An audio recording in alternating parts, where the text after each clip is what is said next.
بازار کی طرف، تو راستے کے اندر حضرت سیدنا عمر بن خطاب مل گئے. کہیں اے امیر المومنین، یا حضرت خیر تو ہے، کہاں جا رہے ہو؟ کہیں عمر جا رہا ہوں اپنی تجارت کی غرض سے، تجارت کرنے جا رہا ہوں. تو حضرت سیدنا عمر بن خطاب کہنے لگے اے ابو بکر، اگر تم تجارت کرے گا پھر خلافت کون سنبھالے گا؟ خلافت والا معاملہ کون دیکھے گا؟ تو آپ نے کہا اے عمر، میں نے اپنے بچوں کے پیٹ کے لیے بھی تو کچھ کرنا ہے.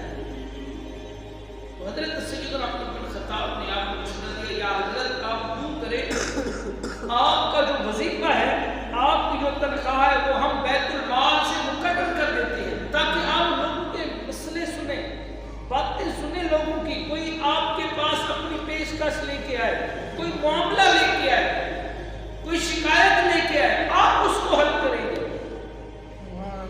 تو حضرت سیدنا ابو عبیدہ رضی اللہ تعالی عنہ، یہ حضور علیہ السلام کے صحابی رسول ہیں. حضرت عمر بن خطاب کہنے لگے کہ یہ وہ ہستی ہے جن کو حضور علیہ السلام نے امین ہونے کا لقب دیا ہے. امین، امانت دار، جس کو لقب دیا ہے اس کے پاس چلتے ہیں، آپ کا وظیفہ مقرر کرتے ہیں، آپ کی تنخواہ مقرر کرتے ہیں. اگر آپ نے تجارت کی تو بتاؤ پھر خلافت کس نے سنبھالنی ہے؟ لوگوں کے معاملات کون دیکھے گا؟ تو حضرت سیدنا ابو بکر صدیق اور حضرت سیدنا عمر فاروق رضی اللہ تعالی عنہ دونوں ہستے حضرت ابو عبیدہ کے پاس گئے. آخر سارا معاملہ بیان کیا تو حضرت ابو عبیدہ جن کو حضور نے امانت دار کا لقب دیا تھا، تو آپ نے ایک مہاجر کے برابر جتنی تنخواہ تھی اتنی حضرت سیدنا ابو بکر صدیق کی مقرر کر دی.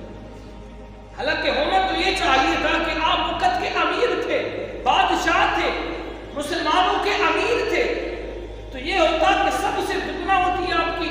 لیکن نہیں، یہ دنیا کا نظام، یہ ہمارا اس ملک کے اندر یہ نظام ہے کہ جو ایم ایل اے ہے یا کوئی وزیر اعظم ہے یا کوئی صدر ہے، اس کی لاکھوں کے اندر تنخواہ ہے، اس کی لاکھوں میں تنخواہ ہے. جو حضور کے دین پڑھانے والے ہیں ان کی کیا تنخواہ ہے؟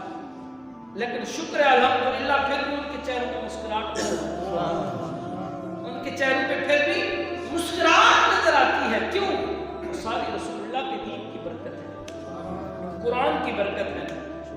حضرت سیدنا ابو بکر نے یہ نہیں کہا کہ یار میں تو سب سے بڑا عہدے پر ہوں، مہربانی کریں ایک مہاجر کے برابر، ایک جتنی مہاجر کی عام بندے کی تنخواہ ہوتی اتنی آپ نے لگا دی، یہ کیا کر دیا؟ نہیں، کوئی شکوہ نہیں کیا، بلکہ اللہ اور اس کے رسول کی رضا پر راضی ہوتے ہوئے آپ مسند خلافت